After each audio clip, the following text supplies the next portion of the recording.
আচ্ছা, আজকে আমরা শিখব কিভাবে একটা ডোমেন ফেসবুকে ভেরিফাই করতে হয়। হ্যাঁ, তো এইটার জন্য আমাদের আসতে হবে হচ্ছে বিজনেস পোর্টফোলিও অ্যাকাউন্টে। হ্যাঁ, বিজনেস পোর্টফোলিও অ্যাকাউন্টে যখন আসবেন, আমার এখানে চারটা অ্যাকাউন্ট আছে, তো আমি এখান থেকে যে কোনো একটা সিলেক্ট করে নিচ্ছি। এই যে এটা সিলেক্ট করে নিচ্ছি। এখানে পোর্টফোলিও অ্যাকাউন্টে আসার পরে আপনার যে নিচের দিকে একটু ক্রল করেন, এক মিনিট, নিচের দিকে ক্রল করলে আপনার দেখেন ব্র্যান্ড সেফটি অ্যান্ড সুইটেবিলিটি, এইখানে আসার পরে ডোমেন নামে একটা অপশন পাবেন।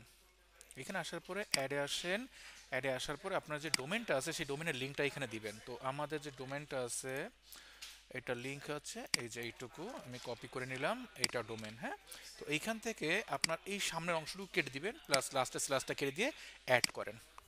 তো অ্যাড করার জন্য আপনাকে এটা ভেরিফাই করতে হবে, কারণ আপনি যে কারো ডোমেন এখানে যদি দিয়ে দেন সেটা তো আর ভেরিফাই হবে না, বা সেটা যে আপনার ডোমেন বোঝা যাবে না। তো এটার জন্য আপনাকে ভেরিফাই করতে হবে। আপনারা জানেন ভেরিফাই জিনিসটা কি। তো এখানে ডোমেন ভেরিফিকেশন করার জন্য আমাদের তিনটা প্রসেস আছে, একটা আছে মেটা ট্যাগ, একটা আছে এইচটিএমএল ফাইল, একটা আছে ডিএনএস টেক্সট। তো আমরা হচ্ছে মেটা ট্যাগ দিয়ে এটা করবো। ঠিক আছে, মেটা ট্যাগ যখন আপনি সিলেক্ট করবেন, আপনার এখানে দেখেন একটা কোড দিয়ে দিবে। আপনি যখন হচ্ছে এটা এইচটিএমএল ফাইল দিবেন তখন একটা ফাইল ডাউনলোড করতে দিবে, এই ফাইলটা আপনার বসাতে হবে, এটা ডাউনলোড করে নিতে হবে। আর হচ্ছে টেক্সট যখন দিবেন তখন আপনাকে একটা টেক্সট ফাইল এখানে বসাতে হবে। ঠিক আছে, তো এত ঝামেলা না যে আমরা কি করব, আমরা সহজে হচ্ছে মেটা ট্যাগটা পারি। তো মেটা ট্যাগটা করে নিই, এটা যারা বিগিনার তাদের জন্য সুবিধা হবে। এই ট্যাগটা আপনি কপি করবেন, কপি করে আপনার যে ওয়েবসাইটটা আছে ওয়েবসাইটের ভ্যাকেন্টে ঢুকবেন। আমি অলরেডি এখানে ভ্যাকেন্টটা রেডি করে রাখছি। ওয়েবসাইটের ভ্যাকেন্টে ঢুকতে কি করে, অ্যাপিয়ারেন্স থেকে থিম ফাইল এডিটর, সেইখান থেকে হেডার ডট পিএসপি।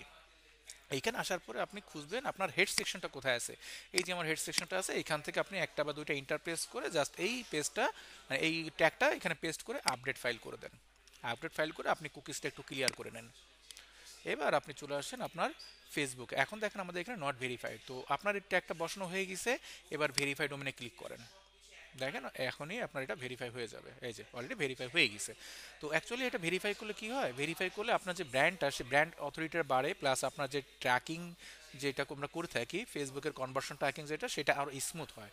ঠিক আছে, তো এই জন্য মূলত হচ্ছে আমরা ফেসবুকে ডোমেন ভেরিফাই করে রাখতে পারি, এটা করলে অবশ্যই ভালো।